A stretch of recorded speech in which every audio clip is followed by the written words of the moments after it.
All right, let's dive into something pretty incredible today. We're going to talk about the wisdom of Hattie Mae, a woman who lived to be 108 years old. Now, her advice, it doesn't come from a lab or some fancy study. Nope. It comes from over a century of just living. So what did she have to say? And right out of the gate, she hits us with this. I mean, wow. This one sentence just tells you everything, doesn't it? It's bold, it's been tested by time, and it completely flips the script on a lot of the conventional advice we've all been hearing for decades. And this number right here, that's her credibility. 108. Just wrap your head around that for a second. Hattie saw world wars, the first person on the moon, the entire invention of the internet. And through all that, her philosophy on health, it stayed the same. And clearly, it worked. So Hattie called her philosophy God's medicine. Her whole idea was that the best stuff, the real medicine, it comes from the earth, not from a factory. So let's get right into it, the 7 foods she said were responsible for her incredible life. First up, one of the most argued about drinks on the entire planet, coffee. But for Hattie, this wasn't some guilty pleasure. It was a non-negotiable part of her day. She had a cup of strong, black coffee every single morning since she was just 16 years old.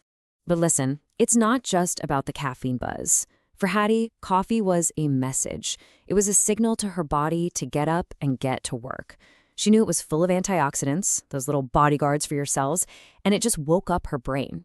Her rule was simple: drink it black, no sugar, and absolutely no chemical creamers. She called that stuff the devil's work.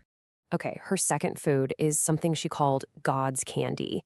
Berries. We're talking blueberries, blackberries, raspberries. She ate a handful of them every single day. It was her way of getting something sweet without what she called that fast, nervous sugar that, in her words, rots you from the inside. Now, she might not have used all the complex scientific lingo, but man, did she understand the principle. She'd say polyphenols are just a fancy word for the color. She believed the medicine is in the color. That deep, vibrant blue or red, that's the fruit's own defense system.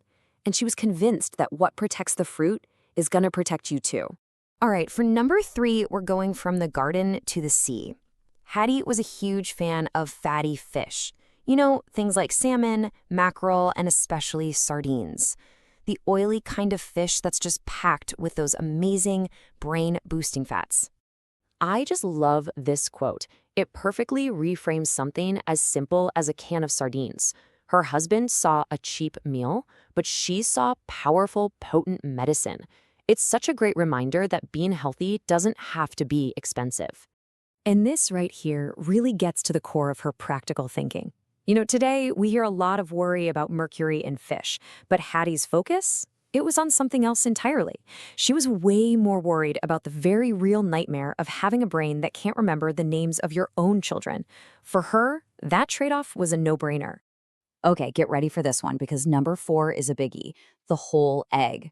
For decades, we were told to be scared of the yolk, and Hattie basically said that was one of the biggest lies we've ever been told about food. I mean, think about it. For 50 years, the official advice was that the yolk will clog your arteries. But Hattie's truth, the one she proved by living for over a century, was simple. The yolk is where the power is. It's loaded with nutrients for your brain, for your eyes, and she ate 2 of them every single day. And now for a food that, as Hattie would say, might make some people clutch their pearls: red meat. But wait, she was very, very specific here. We're not talking about just any red meat. She meant good quality grass-fed meat from animals that actually lived out in the sunshine. For Hattie, red meat was, well, it was a source of pure power. She knew it gave you essential things like iron and B12 that keep your muscles and your blood strong. I love how she described it. She saw a cow as a machine for turning grass and sunshine into strength. It's just such a simple, powerful way to see it.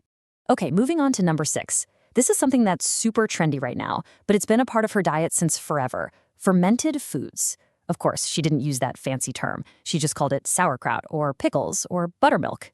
And her metaphor for why this is so important, it's just perfect.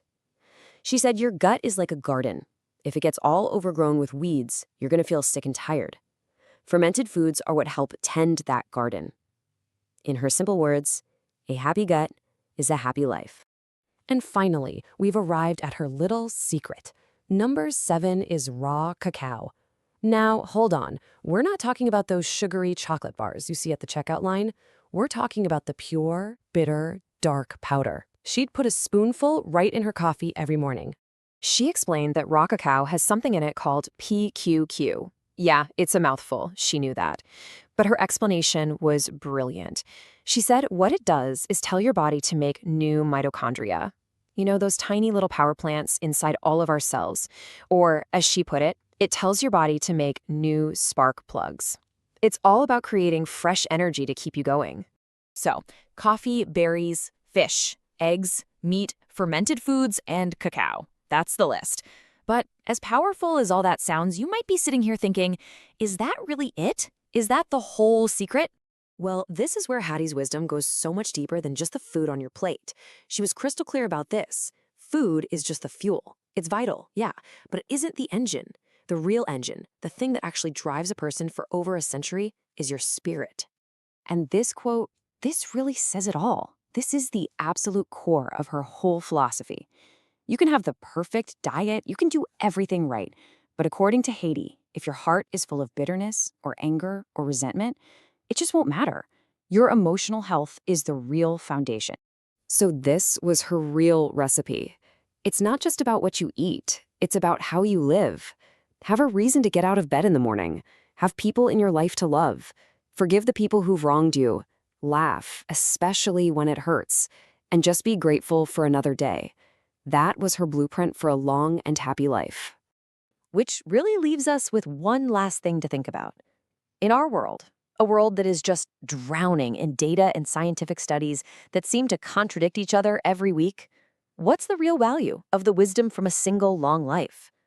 You know, maybe it's the most valuable data we have. Thanks for joining me.